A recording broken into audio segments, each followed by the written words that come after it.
আসো, তোমরা আসো, আসো আসো আসো। ছবি দিচ্ছে 1 মিনিট ছবি দিবে, তারপরে শুরু করবে।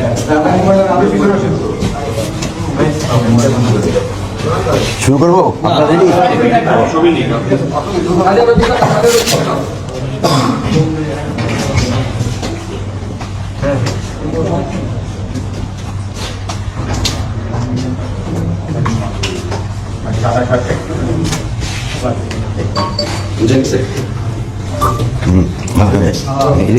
মানি লন্ডারিং এর টাকা, ঠিক আছে, গণ অর্থ পাইনি সরকার এইসবগুলো ঠিক আছে। ডিভিশনটা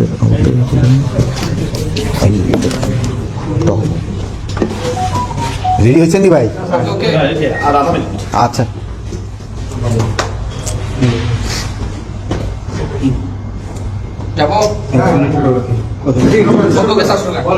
বিসমিল্লাহির রহমানির রহিম।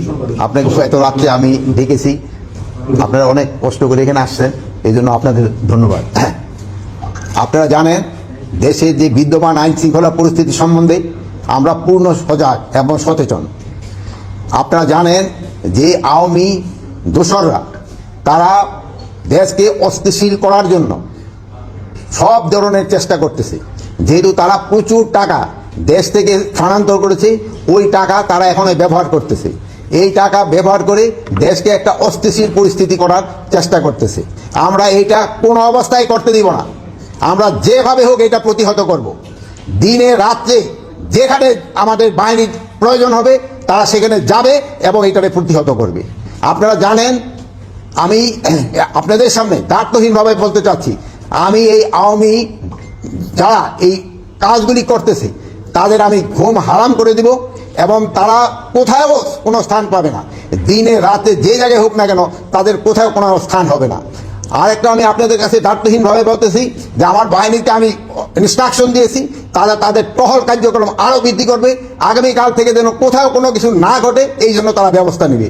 এবং এই আমি বাহিনীর সবাইকে আমি এই ইনস্ট্রাকশন দিয়েছি এবং তারা এইটা ভালোভাবে কার্যকর করবে। এবং তারা যদি ভালোভাবে কার্যকর করতে না পারে তবে তাদের বিরুদ্ধে আমি একটা অ্যাকশন নেব। তা আপনারা দেশবাসীকে আশ্বস্ত করবেন, আইন শৃঙ্খলা পরিস্থিতি দিনে দিনে আরও উন্নতি হবে এবং এটা অবনতি হওয়ার কোনো সম্ভাবনা নাই।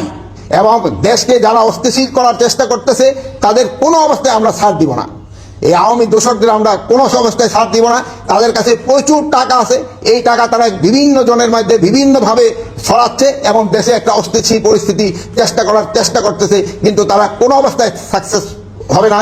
এবং আমরা যেভাবে হোক আইন শৃঙ্খলা পরিস্থিতি দিনে দিনে উন্নতি করতে থাকবো এবং এই যে ডেভিল হান্টের মাধ্যমে আমাদের কার্যক্রম অব্যাহত থাকবে এবং এই সন্ত্রাসীরা কোথাও কোনো জায়গায় ঘুমাসতে যেন না পারে বা বসতে যেন না পারে, দাঁড়াতে যেন না পারে, এই ব্যবস্থা আমরা করবো।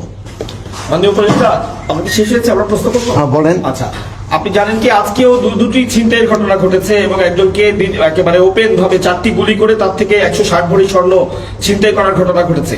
এগুলোর পেছনে কি আপনি সে আওয়ামী দোসরদেরই দেখছেন না অন্য কেউ এই সুযোগটি নিয়ে এই কাজটি করছে, কি মনে করছে? এইটা এই দোসরটাই বেশি জড়িত। এইটা এলাকাটা হলো বনশ্রী এলাকায় যে এই ঘটনাটা ঘটছে, এটা আমার নজরে আছে। এখানে ওই জায়গায় যে আমার আইন শৃঙ্খলা বাহিনীর যারা লোক আছে, আমি তাদেরও যদি কোনো গাফিলতি থাকে আমি তাদেরও আইনের আওতায় আনবো। এই মুহূর্তে 2টি ডিবির টিম মতিঝিল বিভাগ কাজ করতেছে। আপনার পদত্যাগ দাবি করা হয়েছে কিছু সময় আগে। ঢাকা বিশ্ববিদ্যালয় এলাকায় শিক্ষার্থীরা বিক্ষোভ মিছিল করেছেন, সমাবেশ করেছেন, তারা আগামীকাল দুপুর পর্যন্ত সময় বেঁধে দিয়েছেন আপনার পদত্যাগের জন্য। এই বিষয়টি কি আপনার নজরে এসছে? এই আমার এই পদত্যাগের ব্যাপারে আজকে তো প্রথম না, মানে তারা আমার যেই কারণে পদত্যাগ করতে বলে ওই কারণগুলি যদি আমি উন্নতি করে দিতে পারি তো তার কোনো পদত্যাগের প্রশ্ন না। তারা চাচ্ছে আইন শৃঙ্খলা পরিস্থিতি উন্নতি। আমি আইন শৃঙ্খলা পরিস্থিতি যেন উন্নতি হয় আমি এই ব্যবস্থা করতেছি এবং এই আইন শৃঙ্খলা পরিস্থিতি আগের থেকে অনেক উন্নতি হয়েছে এবং এটা আরো উন্নতি হতে থাকবে। ডেভিল হান্টের অপারেশনের পর থেকে এখন পর্যন্ত প্রায় 8,500 গ্রেপ্তার হয়েছে আমরা দেখেছি। তারপরে আপনাদের একজন ঊর্ধ্বতন কর্মকর্তা কিন্তু বলেছেন চাঁদাবাজি কমে গিয়েছে কিন্তু ছিনতাই চুরি বাড়ছে, যেটা প্রতিনিয়ত আমরা রাতে দেখি। এখন যাদেরকে গ্রেপ্তার করা হলো তা আসলে তারা কারা? আর এই যে রাতে প্রতিনিয়ত যে ঘটনা ঘটছে, শুধুমাত্র রাতেই নয় সারা দেশেই ঘটছে অপ্রীতিকর ঘটনাগুলো, তাদেরকে কেন গ্রেপ্তার করা হচ্ছে না?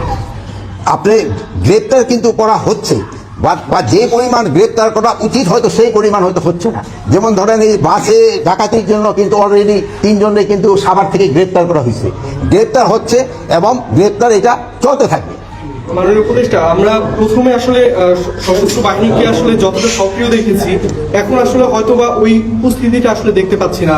যে সেনাবাহিনীর প্রথম দিকে যে অভিযানগুলো ছিল, বিশেষ করে পরে নতুন সরকার আসার পরে শুরুর দিকে যে অভিযানগুলো ছিল, এখন আসলে এই মানে ব্যবধানটা কেন আসলে?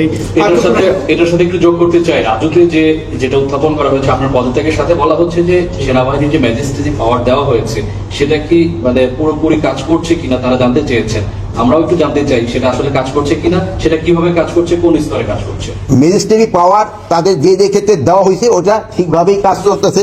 এই যে দেখেন সেনাবাহিনীর অফিসারও কিন্তু এখানে আছে, তারাও কাজ করে যাচ্ছে, তারাও কাজ করছে, সবাই কাজ করতেছে দেখেই কিন্তু আমরা একটু আগের থেকে পরিস্থিতি একটু ভালো দিকে গেছে। এটা আরো ভালো দিকে যেন যায় আমরা চেষ্টা করব, এবং আমি এই ব্যাপারে আপনাদেরও একটু সহযোগিতা চাই। আপনারা কিন্তু সব ব্যাপারে আমাদের সহযোগিতা করে যাচ্ছেন, ভবিষ্যতে আপনারা আমাদের সহযোগিতা করতে যাবেন। যেমন আপনি এই বিদেশি প্রচার মাধ্যমে আমাদের সম্বন্ধে অনেক কিছু আদিবাদী লিখত, আপনারা কিন্তু এটা প্রতিবাদ করে এবং সঠিক সংবাদ দিয়ে কিন্তু আপনারা দেশকে বাঁচিয়েছেন এবং আমাদের উপকার করছেন। আপনারা ভবিষ্যতে এইটাও করে যাবেন, আমি আশা করি। সাধারণের একটা কথা ছিল যেটা আপনার থেকে আমি উত্তর পাইনি, সেটা হচ্ছে অপারেশন ডেভিল হান্টার নামে কাদের গ্রেপ্তার করা হচ্ছে, এবং এখন পর্যন্ত কিন্তু আসলে এই অভিযানের পরবর্তীতে অপরাধগুলো আরো বেড়েই চলেছে। এই বিষয়টা যদি একটু ডেভিল হান্টের আওতায় সন্ত্রাসীদের গ্রেপ্তার করা হচ্ছে, যারা সন্ত্রাসী, যারা সন্ত্রাস কর্মকাণ্ডের সাথে জড়িত তাদেরই গ্রেপ্তার করা হচ্ছে। এখন এই যে একটা ঘটনা ঘটছে, এটা যেন কোনো একটা ঘটনা যেন না ঘটে, এই জন্য আমরা ব্যবস্থা নেব। শুরু থেকে আমরা বিভিন্ন ছিনতাইয়ের ঘটনা যা দেখেছি, যে মোটরসাইকেলে করে 3 জন বা 2 জন মিলে এসে তারা 3-4টি মোটরসাইকেল করে নিয়ে এসে ছিনতাই কাজটি করছে। তো এই মোটরসাইকেলে একাধিক ব্যক্তি চলাচলের ব্যাপারে এ ধরনের আলাদা কোনো নির্দেশনা কি আপনারা চিন্তা করছেন, দেবেন কিনা? এই ব্যাপারে মোটরসাইকেলে যেন হেলমেট পরা অবস্থায় ছাড়া কেউ যেন না চড়ে এবং 2 জনের বেশি যেন না চড়ে, এটার জন্য তো আমি অলরেডি ইনস্ট্রাকশন দেওয়া হয়েছে এবং এটা যেন কার্যকারী হয়। ফারুক, এই যে তোমরা দেখবা দেন কোনো অবস্থায় এটা যেন কোনো না পড়তায়। মাননীয় উপদেষ্টা, শুধু চিন্তাই নয়, শিক্ষার্থীরা, বিশেষ করে নারী শিক্ষার্থীরা বলছে যে স্বরাষ্ট্র উপদেষ্টা এবং আইন উপদেষ্টা যখন দায়িত্ব নেয়, সবার আগে তাদের নারীদের নিরাপত্তার কথা চিন্তা করা উচিত ছিল। যে হারে ধর্ষণের সংখ্যা বেড়ে চলছে, তারা এটা নিয়ে উদ্বিগ্ন এবং তারা বলছেন যে স্বরাষ্ট্র এবং আইন মন্ত্রণালয় থেকে তেমন কোনো উদ্যোগ নেওয়া হয়নি। কি বলবেন তাদের উদ্দেশ্যে? তাদের উদ্দেশ্যে বলবো, আমার মা বোনদের ভয়ের কোনো কারণ নেই, তাদের ব্যাপারে আমরা সবসময় কনসার্ন এবং তাদের কোনো ধরনের যেন কোনো রকমের সমস্যা করতে না হয় এবারে আমরা সবসময় সজাগ আছি এবং আইন শৃঙ্খলা বাহিনীও এই ব্যাপারে সবসময় সজাগ আছে। সবাই তো বলছে যে আপনার ব্যর্থতা আছে, আপনাকে পদত্যাগ করতে। আপনি কি আপনার নিজের ব্যর্থতা দেখেন, বা আপনি এতদিন পরও যে আইন শৃঙ্খলা বাহিনী সক্রিয় করতে পারেনি, আপনার নিজের ব্যর্থতা দেখেন কিনা? এটা ক্ষেত্রে আপনারাই বলতে পারেন, আইন শৃঙ্খলা বাহিনী আমি যে অবস্থায় নিয়েছিলাম ওই অবস্থার থেকে কি সক্রিয় হয়েছে কি হয় নাই, এ ব্যাপারে আপনারা আমার থেকে আরো ভালো বলতে পারবেন। আমি কি অবস্থায় আইন শৃঙ্খলা বাহিনী ঢুকতে নিয়েছিলাম এটা জানেন, যে সময় আমি ঢুকতে পারিনি আইন শৃঙ্খলা বাহিনীর কাছে, আপনার পুলিশের অবস্থা কি ছিল, আনসারের অবস্থা কি ছিল, ওই অবস্থা থেকে কি উন্নতি হয়েছে কি হয়েছে না, এই ব্যাপারে আমি আপনাদের উপরে এই বিচার ছেড়ে দিলাম। আর আমি এখন আবার বলতেছি, আমি আপনাদের নিয়ে, জনগণকে নিয়ে যেভাবে হোক আইন শৃঙ্খলার পরিস্থিতি উন্নতি হইতেই হবে এবং আল্লাহ দিলে আমরা করতে পারবো।